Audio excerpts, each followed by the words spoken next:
Online बुलाई लड़की, bed पर निकला किन्नर तो मटन वाले चाकू से 2 टुकड़ों में काटा। मर्डर की अजीब कहानी। वो भूखा था, लड़की के जिस्म का उस भूख को मिटाने के लिए तलाश थी उसे एक लड़की की, और एक ऑनलाइन ऐप ने उसकी तलाश पूरी की। इस ऐप पर उसे मिलती है बेहद ही एक खूबसूरत लड़की, जिसे देखते ही वो हो गया दीवाना। अब इस दीवाने की मंजिल थी उससे मिलना। फिर मिलने को लेकर उससे बात होती है। बात तो पैसों की भी हुई। फिर पैसों से सौदा जिस्म का हुआ। उस जिस्म को पाने के लिए उसने कुछ पैसे पहले ही दे दिए। फिर कमरे पर होती है इनकी मुलाकात। वो भूखा था, लड़की के जिस्म का उस भूख को मिटाने के लिए तलाश थी उसे एक लड़की की, और एक ऑनलाइन ऐप ने उसकी तलाश पूरी की। इस ऐप पर उसे मिलती है बेहद ही एक खूबसूरत लड़की, जिसे देखते ही वो हो गया दीवाना। अब इस दीवाने की मंजिल थी उससे मिलना। फिर मिलने को लेकर उससे बात होती है। बात तो पैसों की भी हुई। फिर पैसों से सौदा जिस्म का हुआ। उस जिस्म को पाने के लिए उसने कुछ पैसे पहले ही दे दिए। फिर कमरे पर होती है इनकी मुलाकात। लेकिन ये मुलाकात एक की आखिरी मुलाकात साबित हुई। और उसके बाद मिलती है एक अधकती लाश। वो लाश जिसका ना सिर था और ना धड़। अगर कुछ था तो बस शरीर का निचला हिस्सा, और उस बदन पर बेजान सा लिपटा एक दुपट्टा। अब ये लाश किसकी थी, क्यों थी, कहां से आई, कुछ भी पता नहीं चला। लेकिन उसी चुनरी वाले दुपट्टे से खुलता है एक बड़ा राज। 30 अगस्त की सुबह ग्रीन बेल्ट में बंद बोरी में अधकती लाश मिली। क्राइम स्टोरी मध्य प्रदेश के इंदौर का खजराना थाना एरिया में 30 अगस्त की सुबह ग्रीन बेल्ट में एक बोरी मिली। सफाई कर्मचारी उस बोरी को हटाने का प्रयास किया, लेकिन काफी भारी थी। खोलकर देखा तो सन्न रह गया। उसमें अधकती लाश थी। शरीर का सिर्फ निचला हिस्सा था। पैरों में एक चुनरी लिपटी हुई थी। उसने तुरंत इंदौर पुलिस को सूचना दी। पुलिस ने इस सूचना के आधार पर जांच शुरू की, लेकिन पहले कुछ पता नहीं चला। इसके बाद पुलिस ने शव की पहचान कराने के लिए आसपास के लोगों से पूछताछ की, लेकिन सिर नहीं होने की वजह से पहचान करना मुश्किल हो रहा था। ऐसे में पुलिस की जांच में एक किन्नर के लापता होने की जानकारी मिली। पुलिस ने पहचान के लिए कटे हुए शरीर के हिस्से को दिखाया तो उसके पहचान के लोगों ने शिनाख्त कर ली। ये भी बताया गया कि ये तो 2 दिनों से लापता है। और पहचान पैरों में जो चुनरी लिपटी थी उससे हुई, क्योंकि जिस शाम को जोया किन्नर अपने साथियों से बोलकर निकली थी, उस दिन उसी चुनरी को उड़कर गई थी। जोया किन्नर की हत्या क्यों हुई?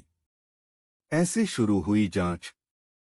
अब पुलिस को ये तो समझ में आ गया कि मरने वाली जोया किन्नर है। इसका असली नाम मोहसिन है, लेकिन लोग जोया किन्नर के नाम से जानते हैं। लेकिन इसकी हत्या किसने की, मर्डर क्यों किया? उसका धड़ वाला हिस्सा कहाँ है? अब पुलिस ने इसकी तलाश शुरू की। अब पुलिस ने वहां के आसपास के इलाके में लगे सीसीटीवी फुटेज को खंगालना शुरू किया। काफी तलाश के बाद ये पता चला कि एक शख्स बाइक पर एक बोरी लेकर जा रहा है। लेकिन कुछ देर बाद जब वो दोबारा सीसीटीवी में दिखता है तो बाइक पर बोरी नहीं दिखती है। ये देखकर पुलिस उस बाइक को ट्रेस करती है। तब पता चलता है कि बाइक उस शख्स की है जो टाइल्स का काम करता है। उसका नाम है नूर मोहम्मद। वो घर बंद कर कहीं भाग गया था। फिर पुलिस ने उसके मोबाइल फोन की लोकेशन निकालकर दबोच लिया। पुलिस की पूछताछ में उसने बताया कि शव का ऊपर वाला हिस्सा उसके घर में एक बक्से में बंद है। इसके बाद पुलिस ने उस हिस्से को भी बरामद कर लिया। इसके बाद इस हत्याकांड की पूरी कहानी सामने आई। जोया किन्नर मर्डर की ये है पूरी कहानी। जोया किन्नर मर्डर स्टोरी। आरोपी नूर मोहम्मद अशरफी नगर में रहकर टाइल्स का काम करता था। 2 साल पहले उसकी शादी हुई थी। पत्नी इस समय गर्भवती थी, इसलिए वो डिलीवरी के लिए अपने मायके चली गई थी। पिछले काफी समय से नूर मोहम्मद घर में अकेला था। इसी बीच उसने शारीरिक संबंध बनाने के लिए एक लड़की की तलाश में जुट गया। इसके बाद कोई डेटिंग ऐप डाउनलोड किया। उसी ऐप के जरिए उसकी मुलाकात जोया से हुई।